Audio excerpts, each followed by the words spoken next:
question is, are there parallels that could be drawn between God consciousness and self-sufficiency? It could be the same, it could be different. Is there something God is not? Is there something God is for real? For sure. Self-sufficiency sounds like a word that would mean you don't need much, if anything. See? Mm-hmm. Mm-hmm. Comment? So they're similar in a sense. That's what you're saying. If you have God consciousness, what else could you need? Oh, you still need the universe. So, you have a form of what is called God consciousness, but the universe is God too. Yourself is God, your mind is God, your body, your being is God, and so. Not sure if you can be one and not the other. So when we're talking about practice, the idea is to become not so much self-sufficient, that's not the correct word, heart-sufficient. So if a person is heart-sufficient, is that as good as being self-sufficient or God-conscious?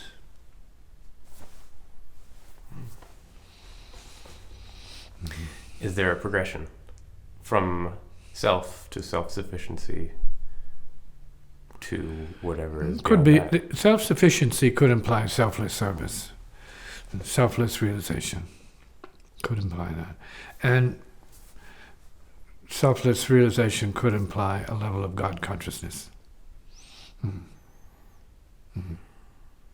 They're all related in some way. God is self-sufficient. And God is also wholly conscious. If there is a thing, we're assuming we have a clue as to what God could be. Or is. It just is. Now there could be people who are very self-sufficient and have nothing to do with God consciousness. There may be those who are God conscious and need all the help in the world too, at the same time. The most needy of all people.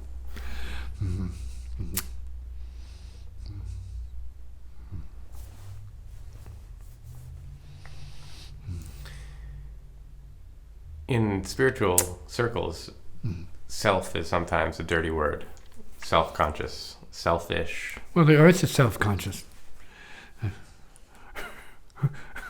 Who has a bigger issue about the self than the earth at this point? How do you mean? Say again? Can you describe that? Because I'm not sure exactly what you mean. Earth is self-conscious. Is your self-consciousness more important than the earth's self-consciousness? In other words, what is earth's self-consciousness?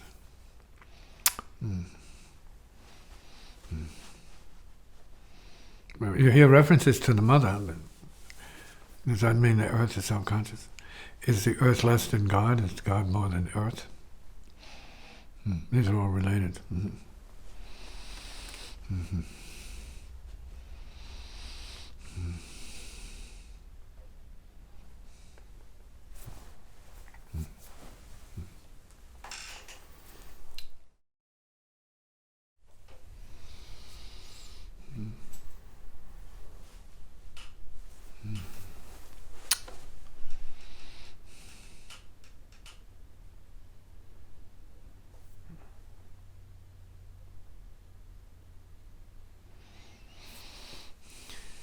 You mentioned God consciousness and having that.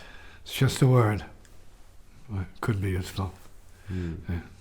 Does the self become God conscious? God consciousness is. The self might be an impediment, whatever the self is. Yeah. So in the world of ideas, then it may as well be self-consciousness relative to God consciousness. Yeah. You have to figure out if in fact there's any real difference. Depends on what you mean by the word God. Is it everything and nothing at the same time? So it means it's yourself and everything else. and also not yourself. Right? So it's nothing. Mhm. We have to account for the nothing in the dark side of the universe. What is not known, the unknown, in other words. That's also what it is.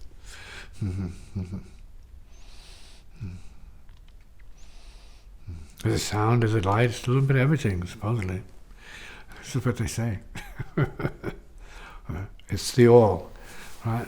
I've called it the all-knowing nothing.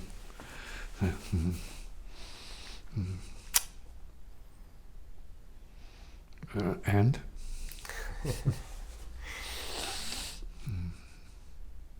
And who realizes? Who doesn't realize it? Some would reduce it to what is called being, pure spirit being. Theory, right? A conceptual prop, no doubt. An idea. Would seem to be the sum and source of all ideas. Say, right? The total, absolute, zero. Beyond what you think, feel, know. Doubt, love, hate, so on. The all knowing nothing. It would appear that it knows nothing better than anyone else. You wonder whether you know yourself or not, but it knows nothing.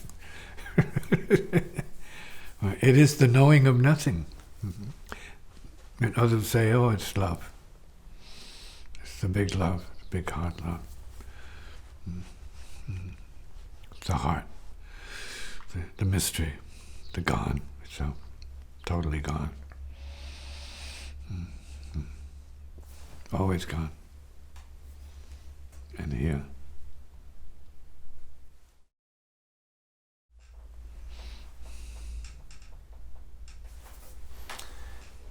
That some beings are curious about the phenomenon you described, God, consciousness, or ask about it, or bother with it. Totality for some. It's a total. But the absolute in and the absolute out merge together. See, the light and the sound. See, the two as one. See, yin, yang. Both in neither. Zero. It. Now, here, being itself. Come on. Is. It seems as though seeking was a part of getting here. Practicing and being a practitioner and being a seeker and engaging in spiritual activities or thoughts or finding a teacher, meditating. All of these things were steps to getting here now. Were any of them necessary? Were all of them necessary? Were none of them necessary? Every breath is necessary. Every beat of the heart is necessary. See, every brainwave you experience or can measure is necessary. It's all necessary because it's all happening. And it's all happening as no thing. It's the all happening no thing. The all knowing nothing. And then thinking is what we're having exchanges with. Thought processes. Is that God? Is that man? Is that just thinking? Is that the head? Is it self? Is it other? Is it mind? Whatever. The question is it necessary? And we say yes because it happens. So then is whatever is happening necessary? If it's happening, is it really necessary?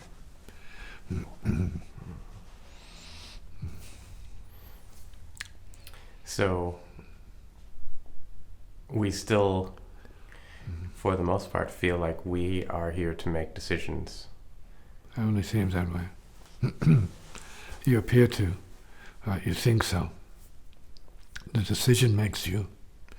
See? So we're getting a little closer to what karma is. Karma is the decision that makes you. Karma is the thing that makes everyone. So I'm just going to call it nature too. It always is happening. The nothing that happens. And nothing can stop what it is from happening. So. Mm-hmm. This is the sweet spot in the conversation now. Mm-hmm.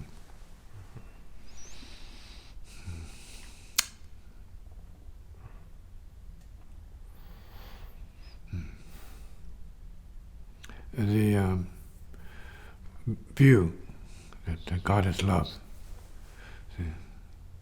is what sustains most people. Well, there are different levels of love most people don't think about because they think less about it. So for those who think bigly about it, as the saying goes, and love can enter a level of show up as a level of supremeness. Love supreme. Supreme love.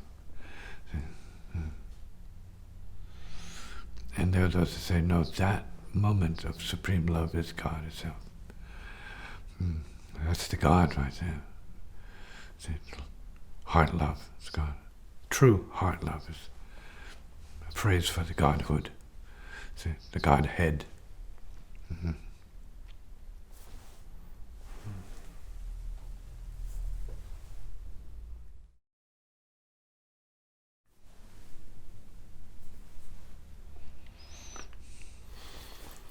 When you were describing karma as the actor and the acting, and the nebulous non-answer of that response, it seems like you were also describing creative potential and a lack of solidity, a lightness or a lift of mind or of You mean space? possibility. Space. Yeah, our nature is space. Space keeping us alive. Keeping all beings alive. It's called the space of grace. Opportunity, potential, creativity, space. Spontaneous presence. Space. Always arising, gone already. See, nothing arising. It's just, it's gone. Yeah. Oh, space. We are not other than space. Space beings in time machine bodies.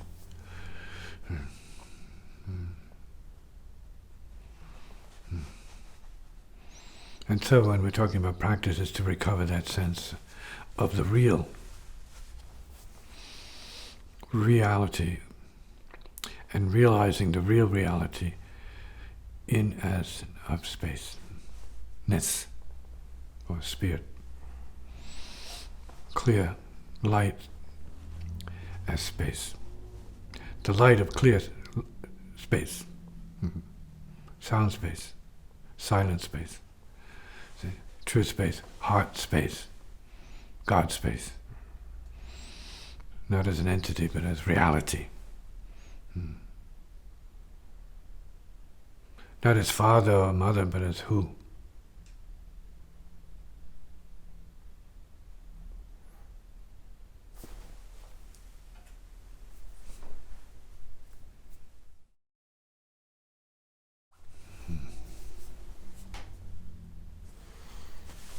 Is there such a thing as cessation of karma? Nirvana. Yeah. There is such a thing as nirvana. It's big. It's a big word, big deal.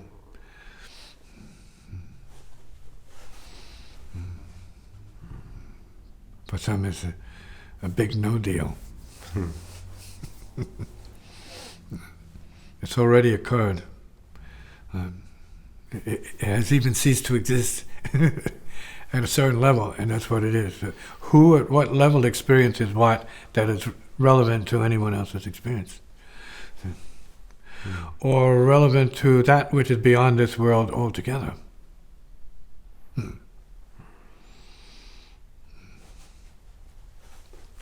does any form of access, or is access even a valid term? It's happening.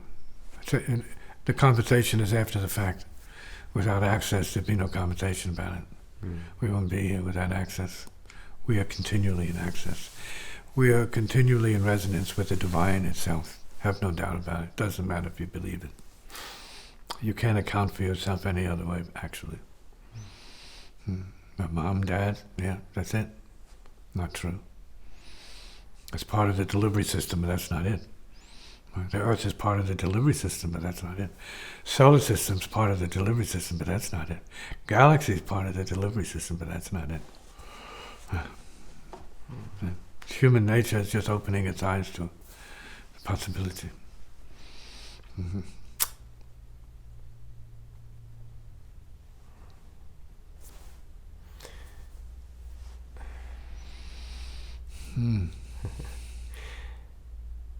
The recognition of nirvana, what is it? Or what is it not? Cessation. That's what it means. The end. End game. Over. Done. Zero. Nirvana means nothing. Void. No BS. Zero BSness. That's already the case in everybody's case. But few choose to live it as it could be recognized to be. See? That which is source. Light source. Clear light source. The real self. Ever present.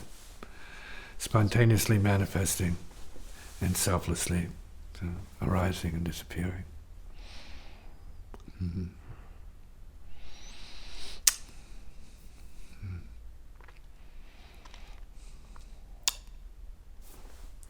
What is the purpose of training? Aligning yourself with this understanding and realization. It's for the most part before your so-called training, unless you've inherited evidence of former training. You wouldn't be here. You wouldn't be in this kind of bubble of possibility. Say, the meditative sort of, let's say, horizon. But neither here nor there-ness. Right?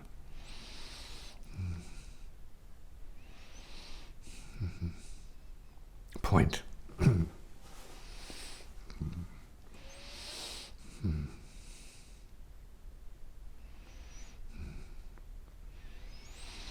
Now, the training is to subdue neuroses and awaken body. Good luck, by the way.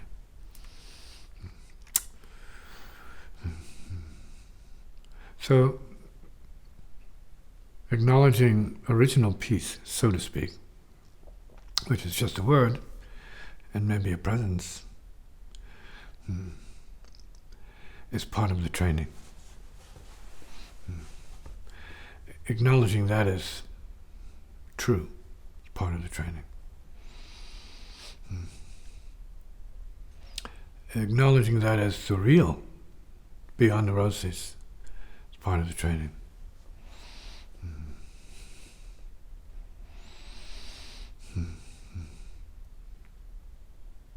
And so, in that way, let's say what is called nirvana, the end of neuroses, is the beginning of awakenment. It's the beginning of like, wow, voila, holy moly, silly milly, and so on.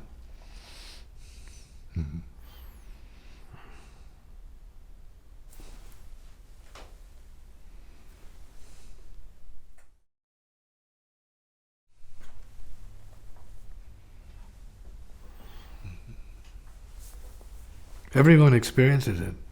Everyone is it. And therefore it is recommended by all the traditions that you sit and abide in it as it is, without self-neuroses, without disturbance, without cuckoo-ness, craziness. It's just tree to grass.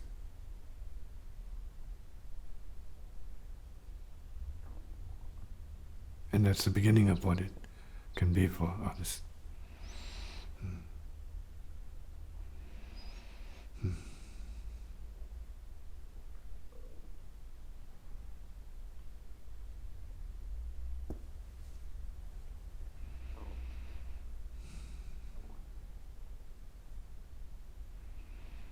And this zeroness relates to nirvanic liberation or enlightened being, calm, clear, and gone.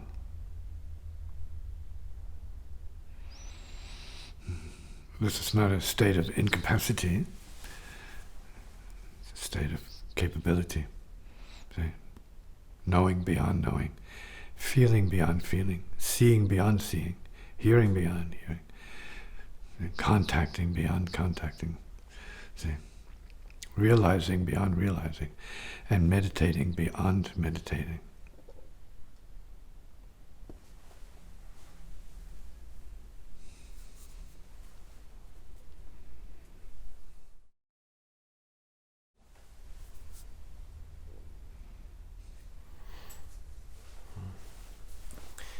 At a certain level of perception is the full range of human experience from the base neuroses or carnal all the way up to the highest levels of subtle being. Are they all experienced as one? Right now. Mm-hmm. Without speaking about it. It is your experience. It is your being. It is your original selfless being, in fact. So if you would allow it to be so. The question is, can you tolerate it? Mm-hmm. Can you just be that? Nirvana, yeah, empty, yeah, void, clear, gone, awake, enlightened, ensounded. Can you be any of that? Can you allow or tolerate that in your case?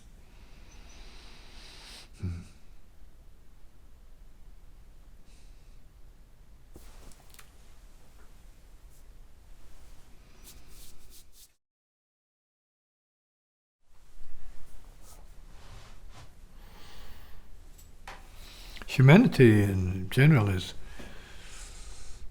unconsciously enlightened. It needs to become conscious of its enlightenment. So it needs to know what enlightenment is, even in theory or as a teaching. It has to have a sense of what it is that the individual can be for themselves. Be as they really are, unconsciously enlightened, or generally consciously unenlightened.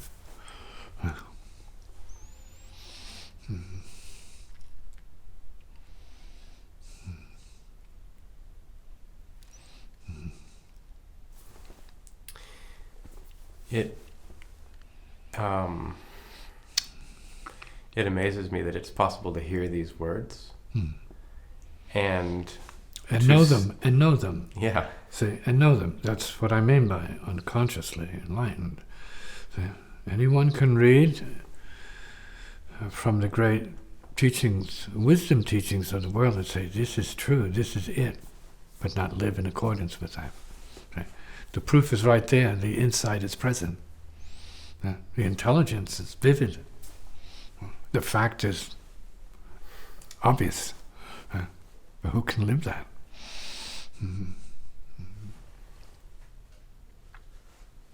Who's willing to live it? That's what discipline and practice are about, getting to the place where the unpeeling of your karma and your neuroses gives way to being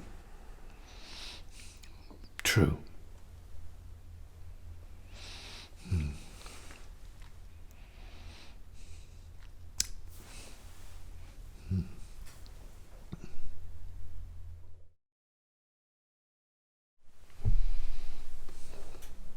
question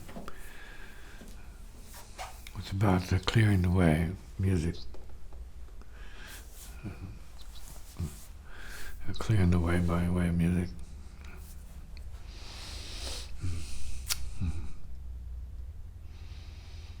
The best way to clear the way is not to play. Because the way is already cleared.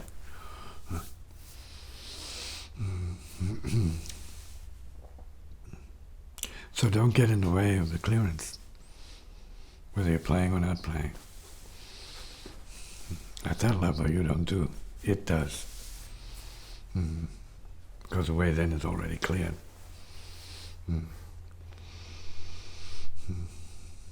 So if one knows the way is already cleared, you chill. It's important, man, to give it up. And what comes of that, if it's music or poetry or whatever, can be a much brighter experience. You're not believing anything. You're not assuming or doing anything as such. One is letting it happen. And it will happen if you let it. You have to know how to let it happen and get out of the way. That's what training and practice are about. Learning to let it be its own being.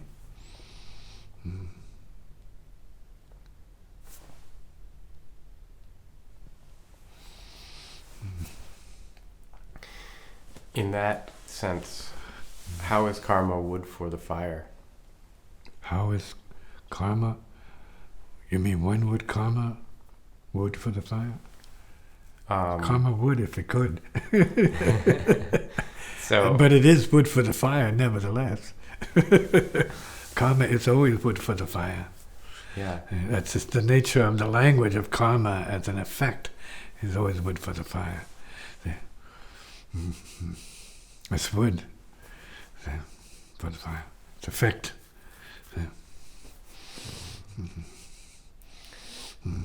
The heart is a fire, and the burning. And because it is that.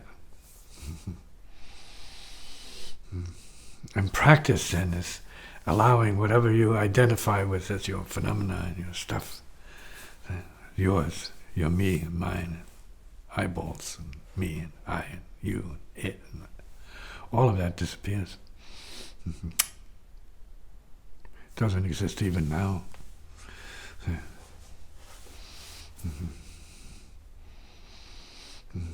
Then there's no wood because there's no fire either. And karma is no karma either.